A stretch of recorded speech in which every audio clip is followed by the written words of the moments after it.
لا حاجة في نفس يعقوب قضاها وإنه لذو علم لما علمناه ولكن أكثر الناس لا يعلمون ولما دخلوا على يوسف آوى إليه أخاه قال إني أنا أخوك فلا تبتئس بما كانوا يعملون.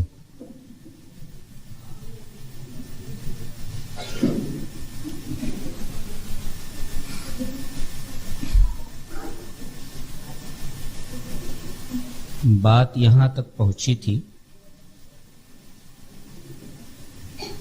کہ حضرت یعقوب علیہ السلام نے دوسری بار اپنے 11 بیٹوں کو، پہلی بار 10 گئے تھے، دوسری بار بنیامین ساتھ میں ہے،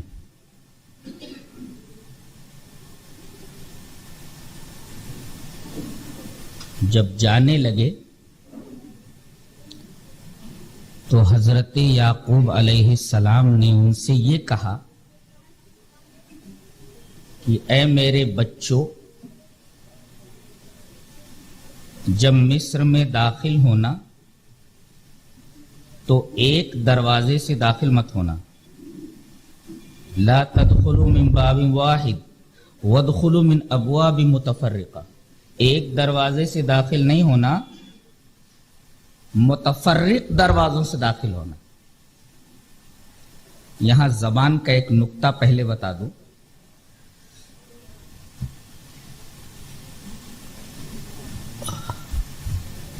زبان کا نقطہ یہ ہے کہ اگر کسی فصیل کے یا کسی مکان کے کئی دروازے ہوں تو کئی کے لیے متعددہ بھی آتا ہے، تو یہاں یہ بھی کہا جا سکتا تھا کہ لا تدخلوا من باب واحد وادخلوا من ابواب متعددہ، کسی مکان کے متعدد دروازے ہیں، ان متعدد دروازوں سے داخل ہونا۔ یہ متفرق کیوں لایا گیا؟ جواب اس کا یہ ہے کہ متعدد اور متفرق میں ایک باریک فرق ہے۔ متعدد میں صرف یہ مفہوم پایا جاتا ہے کہ کسی مکان کے ایک سے زائد دروازے ہیں، مگر متفرق میں ایک اور مفہوم بھی شامل ہو جاتا ہے کہ کئی دروازے ہیں اور دور دور دروازوں سے داخل ہونا۔ اس کا مطلب یہ ہے کہ متفرق میں تعداد کے ساتھ ساتھ دوری کا بھی مفہوم ہے۔ مثلا 2 دروازے اگر آس پاس ہیں تو سب آس پاس کے دروازوں سے بھی داخل نہیں ہونا، کچھ لوگ ایک دروازے سے جائیں اور کچھ لوگ دور جو دروازہ ہے اس سے جائیں۔ یہ زبان کا نقطہ ہے۔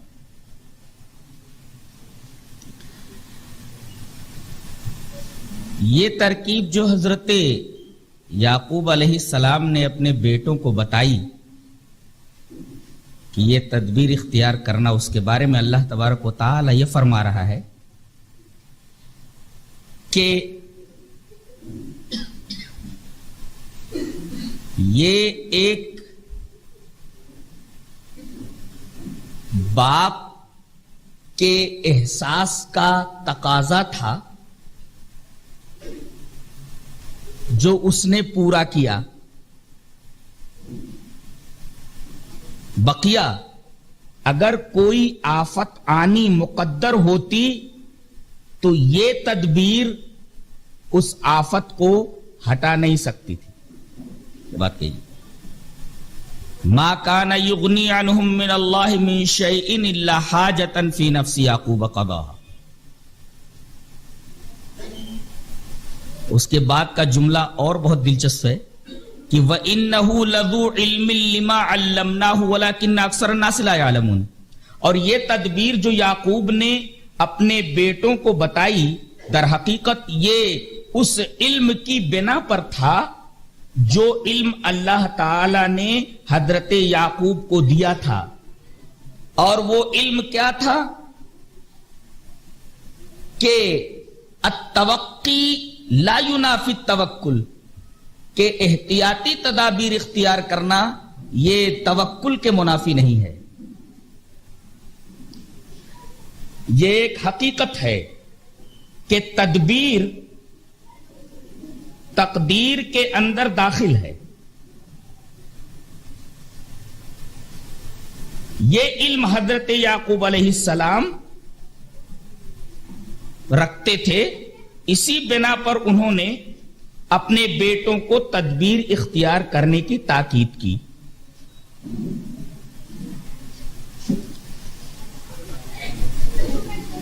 اس حقیقت سے اکثر لوگ ناواقف ہیں. اب یہاں رک کر کے میں اس کی وضاحت کرنا چاہوں گا.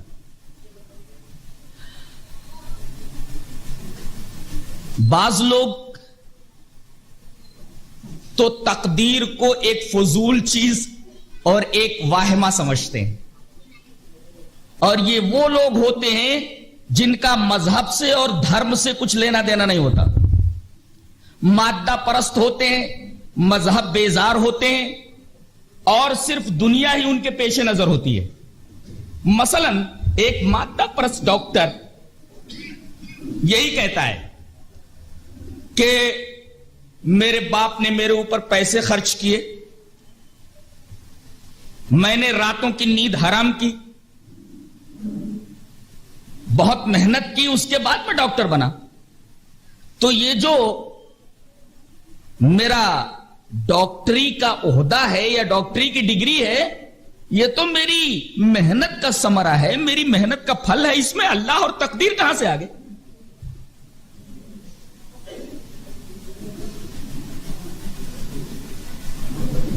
ایک تاجر ہے، اس کی تجارت کافی وسیع ہو جاتی ہے. اگر وہ دنیا دار ہے، مذہب بیزار ہے اور ادھرمی ہے، تو وہ یہی کہے گا کہ تجارت کی میری یہ ترقی در حقیقت میری رات دن کی محنت اور مسلسل تگو دو کا نتیجہ ہے. اس میں اللہ اور تقدیر کہاں سے آ ٹپکے؟ اور یہی بات حضرت موسیٰ علیہ السلام کے ایک کلام کے جواب میں قارون نے کہا تھا. حضرت موسیٰ علیہ السلام نے کہا احسن کما احسن اللہ الیک، اللہ نے تجھے بہت زیادہ مال و دولت دیا ہے، تو جس طرح اللہ نے تیرے اوپر احسان کیا ہے اس طرح تو بھی لوگوں کے اوپر احسان کر. گویا یہ دولت جو تجھے ملی ہے یہ اللہ تبارک و تعالیٰ کا فضل و کرم، اس کا احسان ہے. تو اللہ نے تیرے ساتھ احسان کیا، تو اب تجھے بھی لوگوں کے ساتھ احسان کرنا چاہیے. تو اس کا جواب کیا تھا؟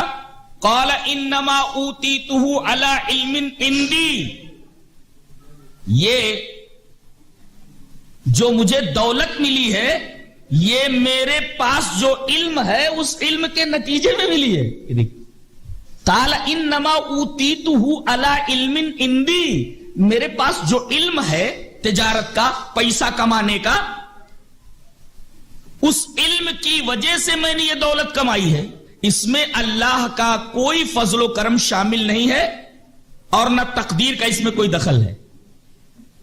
تو تدبیر کو تقدیر میں شامل نہ کرنا در حقیقت آدمی کے مادہ پرست ہونے کی اور مذہب بیزار ہونے کی اور ادھرمی ہونے کی دلیل ہے. یہ وہی کہہ سکتا ہے جس کا مذہب سے کوئی تعلق نہ ہو کہ تقدیر ایک فضول چیز ہے، تقدیر ایک واہمہ ہے، جو کچھ ملتا ہے آدمی کی تدبیر کا نتیجہ ہوتی ہے. تو کچھ لوگ تو تقدیر کو ایک واہمہ سمجھتے ہیں، اور بعض لوگ تدبیر ہی کو سمجھ کر کے تقدیر کو واہمہ قرار دیتے ہیں، اور بعض لوگ تقدیر ہی کو سب کچھ سمجھ کر تدبیر کو تقدیر کے دائرے سے خارج کر کے اپاہج بن کر کے بیٹھ جاتے ہیں کہ ہماری قسمت میں جو لکھا ہوگا، ہماری تقدیر میں جو لکھا ہوگا وہ ہمیں مل کر رہے گا، اب تدبیر کرنے کی کیا ضرورت ہے؟ گویا اس میں دو سٹینڈز اور دو موقف ہمارے سامنے آتے ہیں. ایک وہ جو تدبیر ہی کو سب کچھ مانتے ہیں اور تقدیر کو ایک فضول چیز اور واہمہ سمجھتے ہیں, اور کچھ لوگ تقدیر ہی کو سب کچھ مان کر کے اپاہج بن کر کے بیٹھ جاتے ہیں. حضرت یعقوب کی تحسین کرتے ہوئے اللہ تبارک و تعالی نے فرمایا کہ یہ علم ہماری طرف سے دیا گیا تھا یعقوب کو, جس علم کی بنیاد پر انہوں نے اپنے بیٹوں کو تدبیر اختیار کرنے کی تاکید کی. یہ اس بات کی دلیل ہے کہ ان التوقی لا ینافی التوکل, کی تدبیر اختیار کرنا, احتیاطی تدابیر اختیار کرنا, یہ توکل کے منافی نہیں ہے. ایک صحابی ہیں, وہ نبی کریم صلی اللہ علیہ وسلم کی خدمت میں آتے ہیں, کہتے ہیں اللہ کے رسول ہم بیمار ہوتے ہیں تو ڈاکٹروں کے پاس جاتے ہیں, احتیاطی تدابیر اختیار کرتے ہیں, تو حل ترد من قدر اللہ شیئا, کیا اس سے تقدیر بدل جاتی ہے یا تقدیر کے اوپر اس کا کچھ اثر پڑتا ہے؟ ارے بھائی ہم بیمار ہوئے, اب ڈاکٹر کے پاس جا رہے ہیں, اگر تقدیر میں لکھا ہوگا کہ شفا مل جائے گی تو ڈاکٹروں کے پاس جانا بیکار ہے. تو اے اللہ کے رسول جب ہم بیمار ہوتے ہیں تو ڈاکٹروں کے پاس جاتے ہیں, احتیاطی تدابیر اختیار کرتے ہیں, تو حل ترد من قدر اللہ شیئا, کیا اس سے تقدیر کے اوپر کچھ اثر پڑتا ہے؟ آپ نے فرمایا ہی من قدر اللہ, یہ تدبیر اختیار کرنا, بیماری کے علاج کے لیے ڈاکٹروں کے پاس جانا, یہ بھی قدر الہی میں سے ہے. اس کا مطلب تقدیر میں داخل ہے. آدمی تقدیر سے تدبیر کو, تدبیر کو تقدیر سے الگ نہ کرے, دونوں لازم و ملزم ہیں. تدبیر اختیار کرے, اس کے بعد معاملہ اللہ کے سپرد کر دے, جو ہونا ہوگا وہ ہوگا, لیکن تدبیر اختیار کرنا یہ ضروری ہے. اسی کا نام توکل ہے. اور جس کے بارے میں کہا گیا وَلَكِنَّ أَكْثَرَ النَّاسِ لَا يَعْلَمُونَ, اس حقیقت سے اکثر لوگ لا علم ہیں. بعض لوگ تدبیری کو سب کچھ سمجھ لیتے ہیں اور بعض لوگ تقدیری کو سب کچھ سمجھ کر کے اپاہج بن کے بیٹھ جاتے ہیں. اس کے بعد یہ فرمایا گیا کہ جب 11 بھائی مصر میں داخل ہوئے, حضرت یوسف علیہ السلام تو انتظار میں تھے ہی, آدمیوں کو متعین کر دیا کہ ان 11 آدمیوں میں سے وہ جو چھوٹا لڑکا ہے اس کو میرے پاس میرے محل میں لے آنا. حضرت بنیامین کو جب حضرت یوسف علیہ السلام کے پاس خلوت میں لایا گیا تو آپ نے پوچھا کہ تم مجھے پہچانتے ہو؟ بولے نہیں, میں آپ کو نہیں پہچانتا, بس اتنا جانتا ہوں کہ آپ مصر کے کرتا دھرتا ہیں, آپ عزیز مصر ہیں. کہا کہ نہیں, عزیز مصر تو تم ہوں ہی, میں تیرا بھائی بھی ہوں. انی انا اخوک, میں تیرا بھائی ہوں. اب بتائیے ایک بھائی کو اپنے بچھڑے ہوئے بھائی سے مل کر کے کتنی مسرت کا احساس ہوا ہوگا, اور یہ جان کر کے کہ میرا بھائی جو بچھڑ گیا تھا آج مصر کا عزیز ہے, مصر کا کرتا دھرتا ہے. ایک بھائی کو کتنی خوشی حاصل ہوئی ہوگی. اس کے بعد حضرت یوسف علیہ السلام اپنا تعارف کرانے کے بعد یہ بھی کہتے ہیں فلا تبتئس بما كانوا يعملون, بھائی کے کرتوتوں پر اب تو آزردہ خاطر مت ہو, کبیدہ خاطر مت ہو, رنجیدہ مت ہو. وہ دور گزر چکا, تکلیفوں کا دور گزر چکا.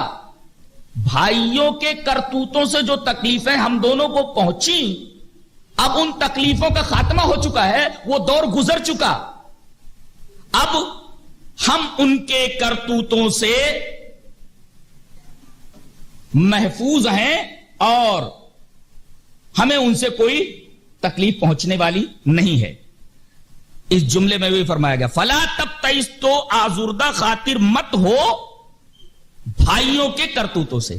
اور یہ جملہ قرینہ ہے اس بات کا کہ یہیں پر حضرت یوسف علیہ السلام نے بنیامین سے کہہ دیا تھا کہ میں چاہتا ہوں کہ تم میرے پاس ہی رک جائے، اس کے لیے میں ایک تدبیر اختیار کروں گا. اور حضرت بنیامین کو اس تدبیر سے آگاہ کر دیا تھا، اور حضرت بنیامین اس پر راضی بھی ہو گئے تھے، اس لیے کہ جبرن باہر کے کسی آدمی کو اپنے شہر میں روکنا یہ مصر کے قانون کے خلاف تھا. اور حضرت یوسف علیہ السلام خود اس قانون کے پابند تھے، وہ خود قانون نہیں توڑنا چاہتے تھے، وہ خود مصر کے قانون کے پابند تھے اور مصر کے قانون کی عزت کرتے تھے. اور مصر کے قانون میں یہ تھا کہ باہر کے کسی آدمی کو جبرن نہیں روکا جا سکتا تھا. تو آپ نے بنیامین سے یہ کہہ دیا کہ مصر کا قانون تو تجھے روکنے کی یہاں اجازت نہیں دے سکتا، لیکن میں کوئی ایسی ترکیب اختیار کروں گا. وہ ترکیب انہوں نے بتا دی کہ مجھے کس ترکیب سے تجھے روکنا ہے، اور تو میرے پاس اس تدبیر کی وجہ سے، اس ترکیب کی وجہ سے رک جائے گا. یہ فلا تبتئس کا قرینہ بتا رہا ہے کہ وہ تدبیر آپ نے حضرت بنیامین کے گوش گزار کر دی ہوگی، اور حضرت بنیامین اس پر راضی بھی ہو گئے تھے. تدبیر کیا تھی بتایا گیا آگے، حضرت بنیامین کو روکنے کی.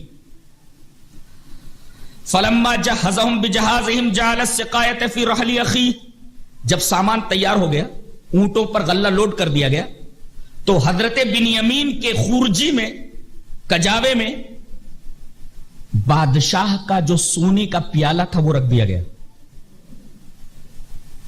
اب 11 اونٹوں کے اوپر سامان لد گیا، بھائی وہاں سے روانہ ہو گئے، بنیامین بھی ساتھ میں ہے.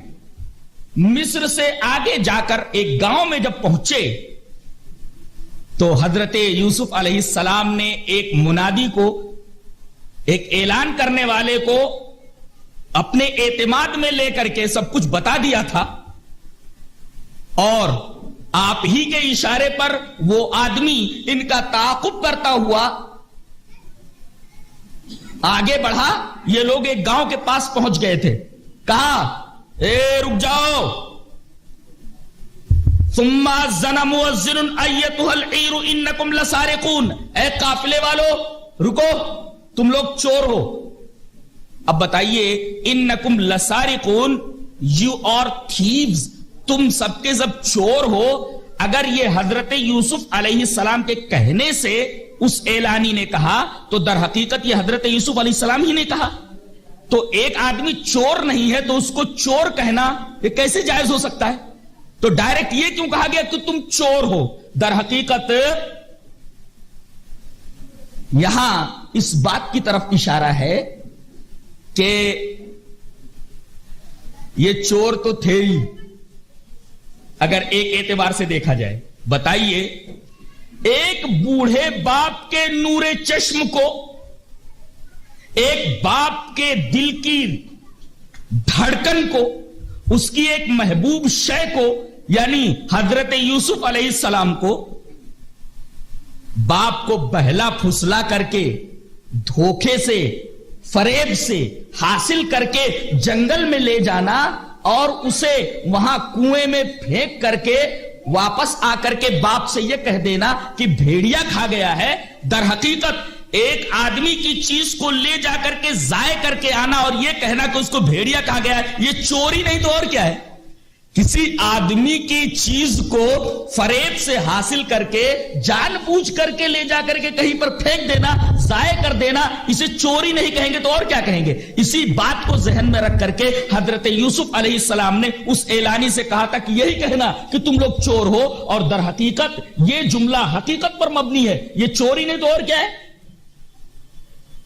اور اس طریقے کا توریہ جائز ہے جس میں دو معانی کا احتمال ہو. جیسے نبی کریم صلی اللہ علیہ وسلم جب مدینہ جانے لگے، ساتھ میں حضرت ابو بکر ہیں، کوئی آدمی ملتا کہ بھائی آپ کون؟ بولے میں فلاں. تو یہ کون ہے؟ تو حضرت ابو بکر رضی اللہ تعالیٰ عنہ یہ نہیں کہتے تھے کہ یہ محمد صلی اللہ علیہ وسلم ہے، اس لیے کہ ہو سکتا تھا کہ وہ آدمی مکہ والوں کو خبر کر دیتا کہ محمد اس راستے سے گئے صلی اللہ علیہ وسلم. تو حضرت ابو بکر یہ کہتے تھے ہوا ہادی یہدینی السبیل، یہ میرے گائیڈ ہیں، یہ میرے رہبر ہیں جو مجھے راستہ دکھاتے ہیں. اب بتائیے نام نہیں بتا رہے ہیں، وہ یہ کہہ رہے ہیں کہ یہ میرے گائیڈ ہیں، یہ میرے رہبر ہیں جو مجھے راستہ دکھاتے۔ اب راستے کا دو مطلب ہوا، ایک تو یہ راستہ دکھا رہے ہیں اور ایک دین کا راستہ دکھا رہے ہیں، دونوں مطلب ہے۔ تو اسی طریقے سے انکم لسارقون میں یہ بات بھی داخل ہے کہ تم لوگ چور ہو، کوئی چیز تم نے چرا لی ہے، اور ایک مطلب یہ بھی ہے کہ بوڑھے باپ کو بہلا پھسلا کر کے، بوڑھے باپ کی ایک محبوب چیز کو حاصل کر کے جنگل میں لے جا کر کے پھینک دینا، جان بوجھ کر کے ضائع کر دینا، اور باپ سے آ کر کے یہ کہہ دینا کہ اس کو بھیڑیا کھا گیا۔ در حقیقت یہ چوری نہیں تو اور کیا ہے، یہ ایک قسم کا توریہ تھا۔ اور انکم لسارقون کا جملہ مبنی بر صداقت ہے، مبنی بر حقیقت ہے، اس میں قطعاً جھوٹ نہیں ہے۔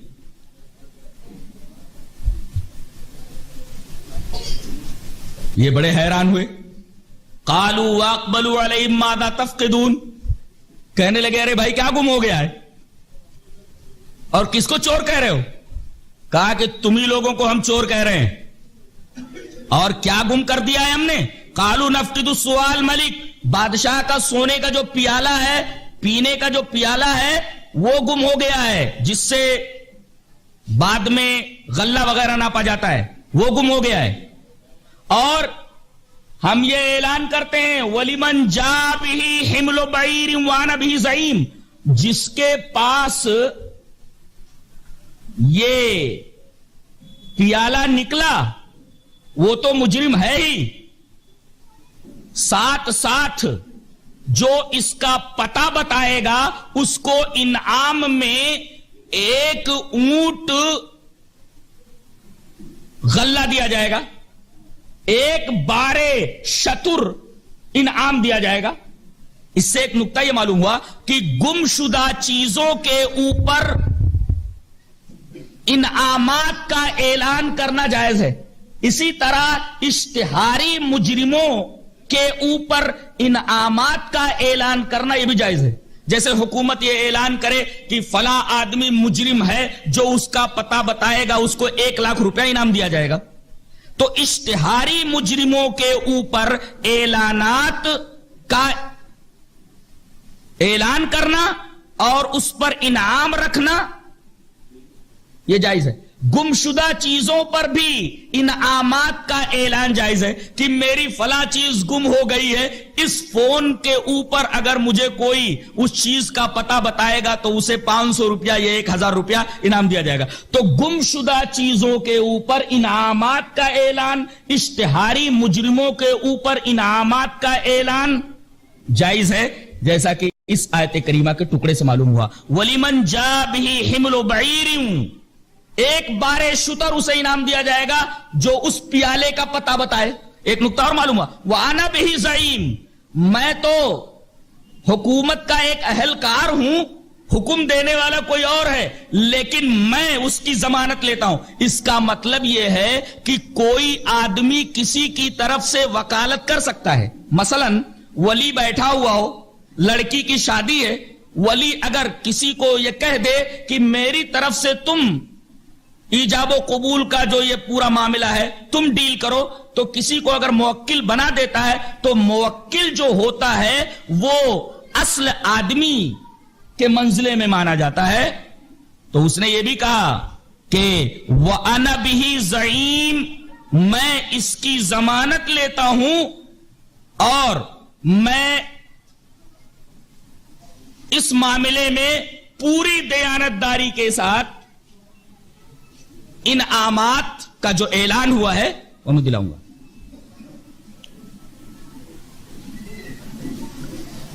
قالوا تاللہ لقد علمتم ما جئنا لنفسد فی الارض وما كنا سارقین، تاللہ جب بولا جاتا ہے تو اس میں قسم بھی ہوتی ہے اور تعجب بھی ہوتا ہے۔ ایسا کیسے ہو سکتا ہے؟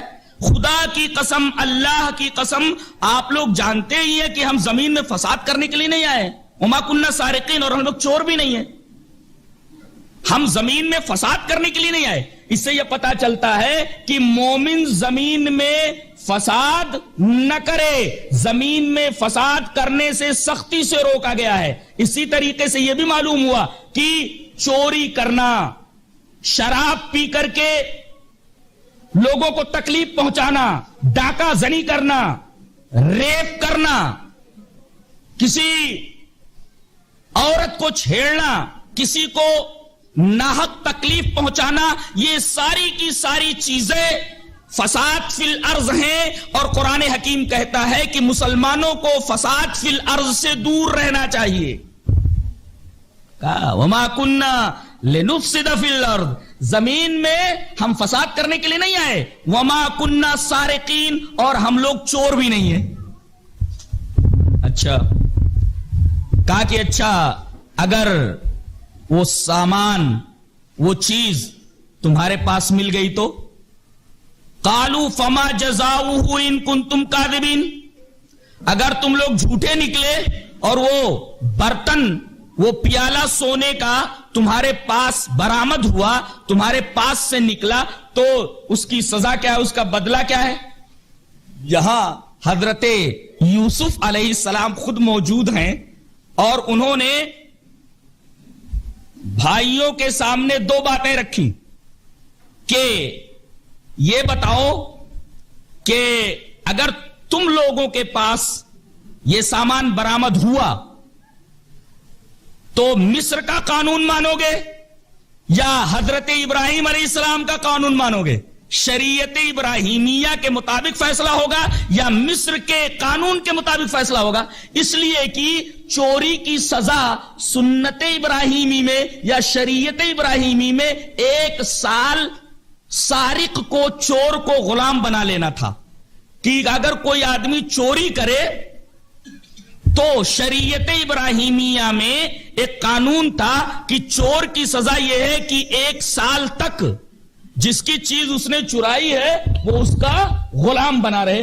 اور مصر کا قانون یہ تھا کہ سارق کا جرم اگر ثابت ہو جائے اور چیز اس کے پاس سے برآمد ہو جائے تو اس چیز کا دگنا تاوان اس کے اوپر لگایا جائے, اس چیز کی دگنی قیمت اس سے وصول کر کے اسے چھوڑ دیا جائے. گویا اس سامان کی دگنی قیمت دے کر کے, لے کر کے آدمی کو چھوڑ دیا جاتا تھا. یہ مصر کا قانون تھا. مگر شریعت ابراہیمی کا قانون یہ تھا کہ چور کو 1 سال تک غلام بنا لیا جائے. حضرت یوسف علیہ السلام نے یہی کہا کہ اگر وہ سامان تم میں سے کسی کے پاس نکلا تو بتاؤ مصر کے قانون پر عمل کرو گے یا تم جہاں سے آئے ہو اس شہر کے وہاں کے قانون پر عمل کرو گے؟ انہوں نے کہا کہ ہم اپنے یہاں کے قانون پر عمل کریں گے. ایک نقطہ یہ ملا کہ مسلمانوں کو دوسرے لوگوں کے قوانین بھی پڑھنے ضروری ہیں. جیسے مسلم لاز جو ہیں, شریعت کے جو قوانین ہیں, وہ تو ایک مسلمان کو جاننا ضروری ہے ہی, دوسرے لوگوں کے بھی کیا قوانین ہیں ان کا بھی جاننا ضروری ہے. اشارتاً یہ معلوم ہوا کہ مسلمانوں میں لائرز بھی ہونے چاہیے, وکلا بھی ہونے چاہیے, باقاعدہ وکالت پڑھنی چاہیے. ہمارے ہاں بہترین لائر ہونا چاہیے, ہمارے ہاں بہترین IAS آفیسرز ہونا چاہیے, ہمارے ہاں بہترین ڈاکٹر ہونا چاہیے, ہمارے ہاں بہترین انجینئر ہونا چاہیے, ہمارے ہاں بہترین وکلا ہونے چاہیے. یہاں یہ بتایا گیا کہ بھئی تم لوگ کس قانون کے اوپر عمل کرو گے؟ مصر کے قانون پر تم عمل کرو گے یا تم جہاں سے آئے ہو وہاں کے قانون پر عمل کرو گے؟ اشارہ اس بات کی طرف ہے کہ جہاں مسلمان اسلامی قوانین سے متعارف ہوں, ساتھ ساتھ دوسرے لوگوں کے قوانین سے بھی واقفیت حاصل کرے, لائر بنے. ہمارے ہاں بہترین ججز ہونا چاہیے, ہمارے ہاں بہترین لائرز ہونا چاہیے. کیا کتاب ہے, سبحان اللہ, کیا قربان جاؤں. ایک بات بڑی عجیب و غریب ہے. کہا کہ ٹھیک ہے تلاشی لے لیجئے. حضرت یوسف علیہ السلام آگے آئے, کہا کہ چیک کرو. فَبَدَ بِأَوْعِيَتِهِمْ قَبْلَ وِعَاءِ أَخِيهِ. اب ان کو تو معلوم ہی تھا کہ یہ پیالہ ہے کہاں, تو پہلے بنیامین کا کجاوا چیک نہیں کیا گیا, دوسرے بھائیوں کے کجاوے پہلے چیک کیے گئے. ثُمَّ اسْتَخْرَجَهَا مِنْ وِعَاءِ أَخِيهِ. آخر میں بنیامین کا کجاوا جب چیک کیا گیا تو وہ سوائے ملک بادشاہ کا جو سونے کا پیالہ تھا وہ وہاں ملا. اللہ فرماتا ہے كَذَلِكَ كِدْنَا لِيُوسُفَ, ہم نے یوسف علیہ السلام کے لیے یہ تدبیر کی تھی. اس کا مطلب یہ تدبیر اللہ کی طرف سے تھی, ورنہ ان کی زبان سے یہ نکل سکتا تھا نہیں بھائی مصر کے قانون پر ہی عمل کریں گے. تو مصر کا قانون یہ تھا کہ بھائی ڈبل پیسہ دے دو, جو چیز تمہارے پاس سے برآمد ہوئی ہے اس کے بعد اپنے بھائی کو لے جاؤ. لیکن یہ تدبیر اللہ کی طرف سے تھی کہ یوسف چاہتے تھے کہ میرا بھائی میرے پاس ٹھہرے. فوراً انہوں نے یہ کہہ دیا, زبان سے یہ نکل گیا کہ ہم اپنے یہاں جو شریعت ہے اس کے مطابق ہم فیصلہ چاہتے ہیں. کہا کہ ٹھیک ہے. تو شریعت ابراہیمی کے مطابق 1 سال چور کو غلام بنا لیا جائے. اب یہ بھائی تمہارے ساتھ نہیں جا سکتا. کذالک کدنا لیوسف ما کان لیاخذ اخاه فی دین الملک الا ان یشاء اللہ نرفع درجات من نشاء وفوق كل ذی علم علیم. ہر علم والے کے اوپر ایک علم والا ہے. بعض لوگ یہ سمجھتے ہیں کہ ہمارے پاس جتنا علم ہے بس اسی کا نام علم ہے, اس کے آگے علم کا کوئی درجہ نہیں ہے. اللہ نے فرمایا کہ ایسے لوگ کنویں کے میڈک ہیں, تالاب کی مچھلیاں ہیں, انہوں نے سمندر نہیں دیکھا ہے. علم تو ایک بحرے ناپیدا کنار ہے. وَفَوْقَ كُلِّ ذِي عِلْمٍ عَلِيمٍ, ہر علم والے کے اوپر ایک علم والا ہے. بعض لوگ اپنے علم ہی کو کافی سمجھتے ہیں, اس کے علاوہ کسی چیز کو علم نہیں سمجھتے. اللہ یہ فرما رہا ہے کہ ایسے لوگ کنویں کے میڈک ہیں, ان کو معلوم نہیں کہ حقیقی علم کیا ہوتا ہے. وَفَوْقَ كُلِّ ذِي عِلْمٍ عَلِيمٍ. اب جب سامان برآمد ہو گیا تو بھائی سب بھونچک کے رہ گئے. باپ سے تو عہد کر کے آئے ہیں کہ بھائی کو ساتھ میں لائیں گے, یہاں معاملہ الٹا ہو گیا. اب 1 سال کے لیے یہ بھائی غلام بنا لیا جائے گا. اب ان کے دلوں میں جو حسد تھا وہ اب حقد بن گیا. جانتے ہیں آدمی دل میں کسی کے خلاف حسد رکھے, حسد کا مطلب سمجھتے ہیں کسے کہتے ہیں؟ آدمی نے اللہ نے کسی آدمی کو کوئی نعمت دے رکھی ہے تو کوئی آدمی اس نعمت کے زوال کی تمنا کرے تو اس کو حسد بولتے ہیں, حسد کہتے ہیں. اللہ نے کسی کو کوئی نعمت دے رکھی ہے اور آدمی یہ تمنا کرے کہ وہ نعمت اس سے چھن جائے تو زوال نعمت کی تمنا کسی شخص سے, دیٹ از کالڈ حسد. اس کو حسد کہتے ہیں. اور کینہ کہتے ہیں کسی آدمی سے خامخواہ دل میں بغض رکھنا, نفرت رکھنا. میرے یہ بھی کوئی آدمی ہے. تو یہ بھائیوں کا جو حسد تھا اب حقد میں بدل گیا, کینے میں بدل گیا. قالوا ان یسرق, اے عزیز مصر اس نے اگر چوری کی ہے تو یہ کوئی نئی بات نہیں ہے, اس کا ایک بڑا بھائی تھا وہ بھی بہت بڑا چور تھا.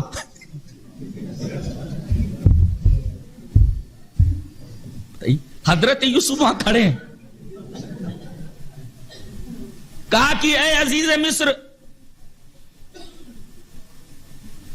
اس کا ایک بھائی اور بھی تھا, ایک ماں کے ہیں, اور ماں نے ان کو کوئی اچھی تربیت دی نہیں تھی. اس نے جو چوری کی ہے یہ اچھے سنسکار ماں کی طرف سے نہ ملنے کی وجہ سے ہے.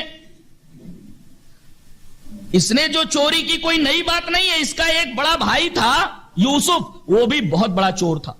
قالوا ان یسرق فقد سرق اخ له من قبل, اس سے پہلے اس کا ایک بھائی تھا وہ بھی بہت بڑا چور تھا, یوسف نام تھا. فاسرها یوسف فی نفسہ, حضرت یوسف علیہ السلام نے اس چبھتی ہوئی بات کو, اس صاف کھلے الزام کو اپنے دل میں چھپا لیا, ورنہ کھال کھنچوا لیتے تھے.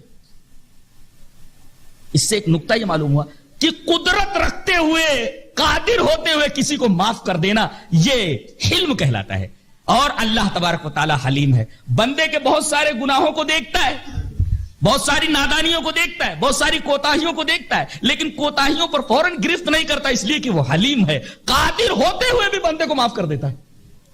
اور یہ تعلیم دیتا ہے کہ قادر ہونے کے بعد بھی, قدرت رکھنے کے باوجود کسی کو اگر تم معاف کر دو تو یہ حلم ہے. اس کا مطلب یہ ہوا کہ حضرت یوسف علیہ السلام حلیم تھے. اور حلم کسے کہتے ہیں؟ کسی آدمی کے اوپر قابو پا کر کے اسے معاف کر دینا, یہ اخلاق کا اور ایتھکس کا ایک بہت اعلیٰ درجہ ہے. اپنے دل ہی میں چھپا کر رہے گا ورنہ کھال کھنچوا لیتے. فاسرها یوسف فی نفسی ولم یبدها لهم, اس کو انہوں نے ظاہر نہیں کیا, بات کو چھپا گئے, بس دل میں اتنا کہا قال انتم شر مکانا, دل میں یہ کہا کہ تم لوگ کتنے گرے ہوئے ہو, بس دل میں انتم شر مکانا, تمہارا مرتبہ کتنا برا ہے, تم کتنے گرے ہوئے آدمی ہو کہ ایک معصوم کے اوپر چوری کی تہمت لگا رہے ہو. یہ انہوں نے دل میں کہا قال انتم شر مکانا, تم کتنے گرے ہوئے لوگ ہو. یہ اس کا ری ایکشن تھا. این یسرق, اگر اس نے چوری کی ہے تو اس کا ری ایکشن تھا انتم شر مکانا, تم بہت گرے ہوئے آدمی ہو. اور دوسرا جملہ جو تھا کہ اس نے چوری کی تو کیا ہوا, یہ تو چور ہے ہی, اس کا ایک بڑا بھائی تھا وہ بھی چور تھا, اس کا ری ایکشن تھا واللہ اعلم بما تصفون, جو تم متصف کر رہے ہو نا, چوری کی صفت کے ساتھ متصف کر رہے ہو بڑے بھائی کو یوسف کو, اللہ زیادہ جانتا ہے, واللہ اعلم بما تصفون. گویا کہ یہ دو ری ایکشنز ہیں, اور ایک ری ایکشن کو جو ہے انہوں نے انتم شر مکانا اپنے دل میں کہہ دیا, اور واللہ اعلم بما تصفون یہ دوسرا ری ایکشن ہے جس کو اس جملے سے انہوں نے جو ہے اپنے دل میں اس کو رکھا, بیان کیا.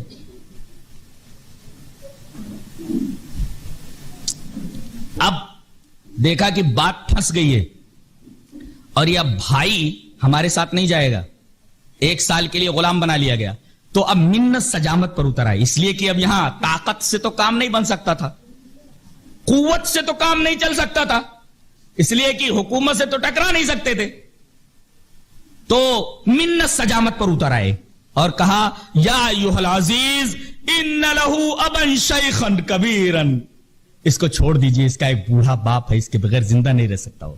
ان لہ ابا شیخا کبیرا, اس کا ایک بوڑھا باپ ہے. ایک سبب بیان کیا انہوں نے کہ شاید منت سجامت کریں اور بوڑھے باپ کا حوالہ دیں, شاید چھوڑ دیں. کہا کہ اس کا ایک بوڑھا باپ ہے, آپ چھوڑ دیجئے, اور فخذ احدنا مکانا, اس کی جگہ ہم میں سے کسی اور کو رکھ لیجئے, ہم آپ کو بہت اچھا آدمی پا رہے ہیں, انا نراک من المحسنین, اس کو چھوڑ دیجئے, بوڑھا باپ ہے, بہت محبت کرتا, مر جائے گا اس کے بنا, ہم میں سے کسی ایک آدمی کو اپنے پاس رکھ لیجئے. حضرت نے فرمایا قال معاذ اللہ, اللہ کی پناہ, ان ناخذ الا من وجدنا متاعنا عندا, ارے جس کے پاس سامان ملا ہے اس کو غلام بنایا جائے گا کہ اس کی جگہ کسی دوسرے کو. یہ تو ایسے ہی ہوا کہ جرم کرے کوئی سزا کسی کو دی جائے, پتہ یہ چلا کہ مجرم کو قرار واقعی سزا دی جائے, ایسا کرنا عدل کے خلاف ہے کہ جرم کوئی کرے سزا کسی کو دی جائے. پہلی بات تو یہ کہ جس شخص کے اوپر الزام لگایا گیا ملزم, اس کو اپنی صفائی میں بولنے کا موقع دیا جائے, اور اگر جرم ثابت ہو جائے تو اس کو قرار واقعی سزا دی جائے, یہ عدل ہے. لیکن یہ انصاف نہیں ہے کہ جرم کوئی کرے اور سزا کسی کو دی جائے. انہوں نے یہی کہا قال معاذ اللہ ان ناخذ الا من وجدنا متاعنا عندا, ارے جس کے پاس سامان نکلا ہے اس کو ہم غلام بنائیں گے, چور کو غلام بنائیں گے, چور کی جگہ پر کسی معصوم کو, کسی بے قصور کو ہم کیسے غلام بنا سکتے ہیں, کیسے سزا دے سکتے ہیں؟ یہ تو ایسے ہوا کہ جرم کرے کوئی سزا کسی کو ملے, قصور کرے کوئی اور سزا کسی کو دی جائے, ایسا نہیں ہو سکتا, یہ عدل کے خلاف ہے. انا اذا لظالمون, یہ تو ظلم ہوا, تب تو ہم ظالم ٹھہریں گے. اسی کا نام ظلم ہے کہ جرم کوئی کرے سزا کسی کو دی جائے, اس کو کہتے ہیں ظلم.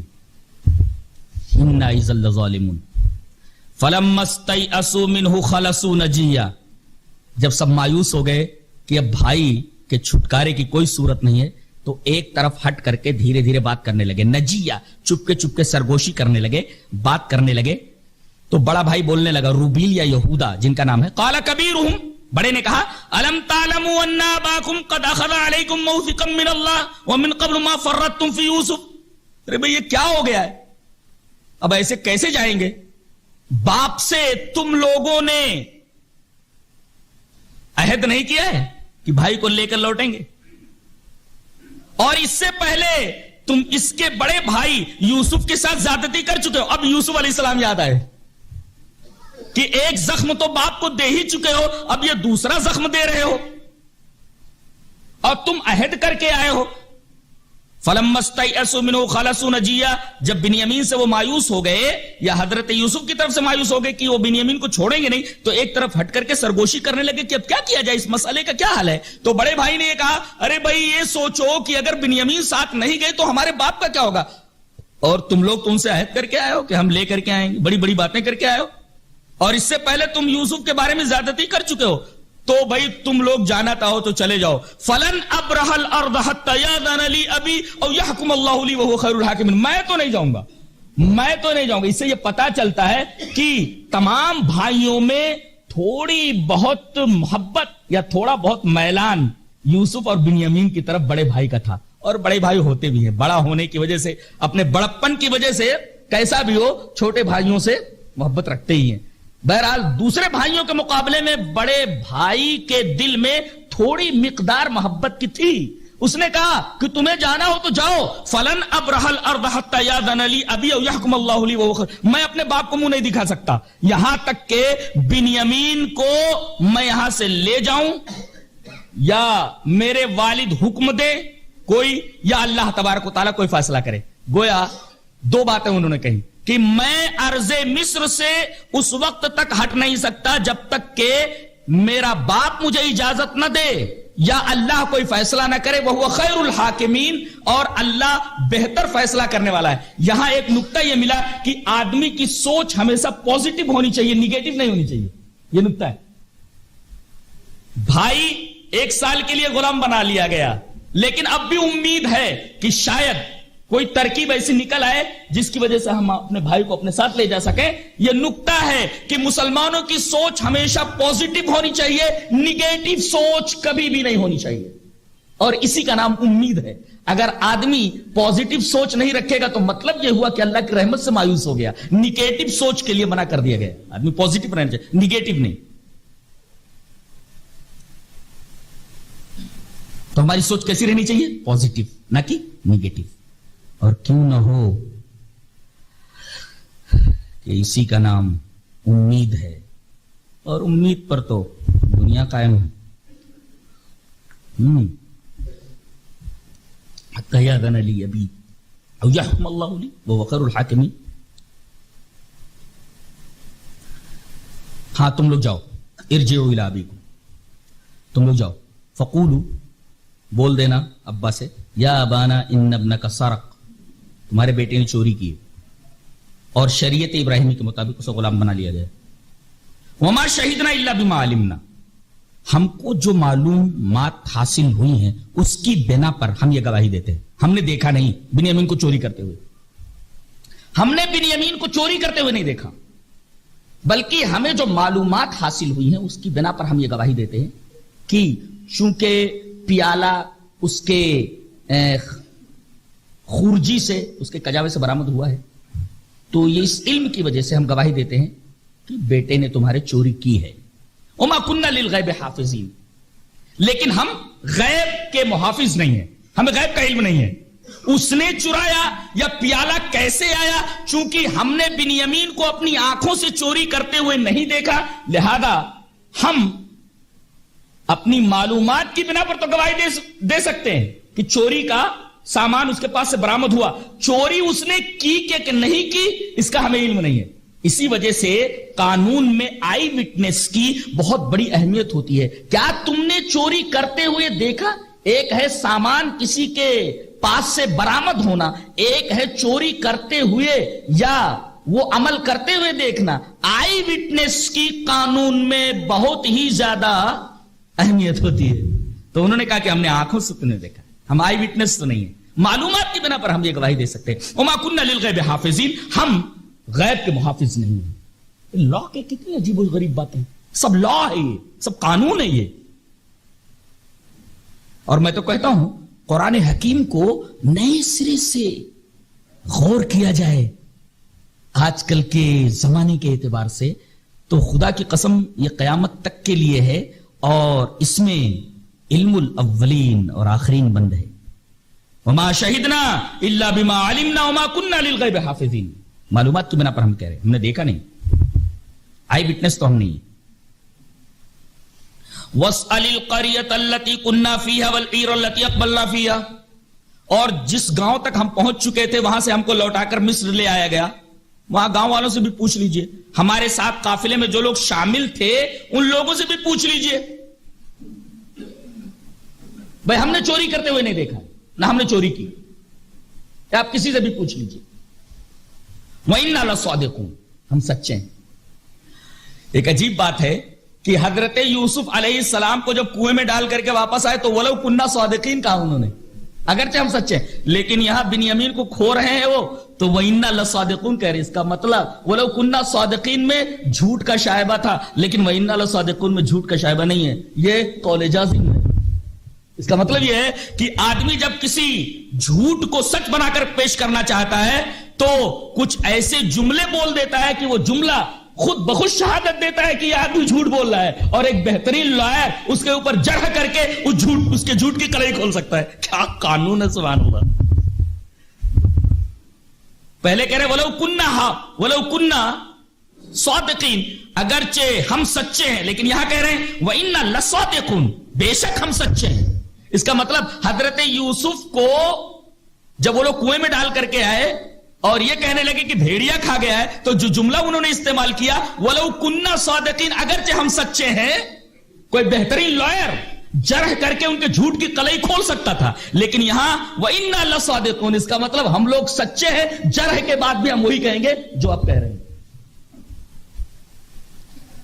اس کا مطلب لا کو بہت باریکی سے پڑھنا چاہیے، جرح کرنے کا طریقہ آنا چاہیے، اور بہت ڈیپ میں جانا چاہیے لا کی. وَاسْأَلِ الْقَرْيَةَ الَّتِي كُنَّا فِيهَا وَالْعِيرَ الَّتِي أَقْبَلْنَا فِيهَا وَإِنَّا لَصَادِقُونَ. تو ہم لوگ سچے. حضرت یوسف علیہ السلام نے پھر وہی جملہ کہا، قَالَ بَلْ سَوَّلَتْ لَكُمْ أَنفُسُكُمْ أَمْرًا، تمہارے نفس نے ایک معاملہ گڑھ لیا ہے. فَصَبْرٌ جَمِيلٌ، پہلے بھی صبر جمیل کے بارے میں نے کہا تھا، اب بھی صبر جمیل ہے. عَسَى اللَّهُ أَن يَأْتِيَنِي بِهِمْ جَمِيعًا، ہو سکتا ہے کہ اللہ ان سب کو ایک ساتھ لے آئے. دیکھیے حضرت یعقوب علیہ السلام کی سوچ دیکھیے پوزیٹیو ہے. ایک نبی کی سوچ کیسی پوزیٹیو ہے. بیٹا گم ہوئے کئی سال ہو چکے ہیں، لیکن امید اب بھی باقی ہے. تو امید باقی رہنی چاہیے. اللہ کی رحمت سے کبھی مایوس نہیں ہونا چاہیے. کسی شاعر نے بہت اچھا کہا ہے، تباہ کار ہے دل اور امید باقی ہے. تباہ کار ہے دل اور امید باقی ہے. اجڑ گیا ہے یہ گھر اور چراغ جلتا ہے. تو امید کا چراغ دل میں جلتے رہنا چاہیے. سوچ کتنی پوزیٹیو ہے. مجھے اللہ کی ذات سے یہ امید ہے کہ ان سب کو ایک ساتھ لائے گا. عَسَى اللَّهُ أَن يَأْتِيَنِي بِهِمْ جَمِيعًا إِنَّهُ هُوَ الْعَلِيمُ الْحَكِيمُ، بے شک وہ جاننے والا اور حکمت والا ہے. اللہ کی یہ صفت بیان کر کے یہ بتایا جا رہا ہے کہ جو آدمی مصیبت آنے پر جزا و فضا کرتا ہے اور مخلوق سے شکوہ کرتا ہے، مخلوق سے شکایت کرتا ہے، اس کا یہ عقیدہ ہوتا ہے کہ اللہ تبارک و تعالیٰ کو میری حالت کے بارے میں علم نہیں ہے. گویا اللہ کی صفت علم کے اوپر اعتراض کرتا ہے کہ جو مصیبت میرے اوپر آئی ہے میں اس کا مستحق نہیں تھا اور اللہ کو میرے بارے میں علم نہیں ہے. تو جو مصیبت آئے آدمی کو اس پر صبر جمیل اختیار کرنا چاہیے. مخلوق سے شکوہ کرنا، جزا فضا کرنا در حقیقت اللہ کی صفت علم پر اعتراض ہے اور اللہ کی صفت حکمت کے اوپر اعتراض ہے. کوئی بھی مصیبت آتی ہے تو اللہ کی طرف سے کوئی حکمت ہوتی ہے. میں یہ کہتا ہوں کہ اللہ کی نعمتوں کے مقابلے میں اگر کوئی تکلیف آ بھی جائے تو اللہ کی نعمتوں کو دیکھنا چاہیے. لیکن اللہ کی نعمتوں کو نظر انداز کر کے لوگ صرف ان آزمائشوں اور پریشانیوں ہوئی کو دیکھ کر اللہ کے علم کے اوپر، اللہ کی صفات کے اوپر اعتراض کرنے لگتے ہیں. ایسے لوگوں کی سوچ پازیٹیو نہیں ہوتی، نیگیٹو ہوتی. اب ایک غم تو تھا ہی، غم قدیم، اس کے ساتھ یہ غم جدید مل گیا آ کر کے. ایک بیٹا تو گم ہوا ہی تھا، یہ دوسرا بیٹا بھی ہاتھ سے نکل گیا. دو غم ہو گئے. ایک بوڑھے باپ نے کیسے برداشت کیا ہوگا یہ سب کچھ؟ کلیجہ پھٹ جائے، کلیجہ پھٹ جائے. وَتَوَلَّى عَنْهُمْ، ان سے الگ ہٹ کر ایک کونے میں چلے گئے. وَقَالَ يَا أَسَفَ عَلَى يُوسُف، ہائے میرے یوسف. اب دیکھو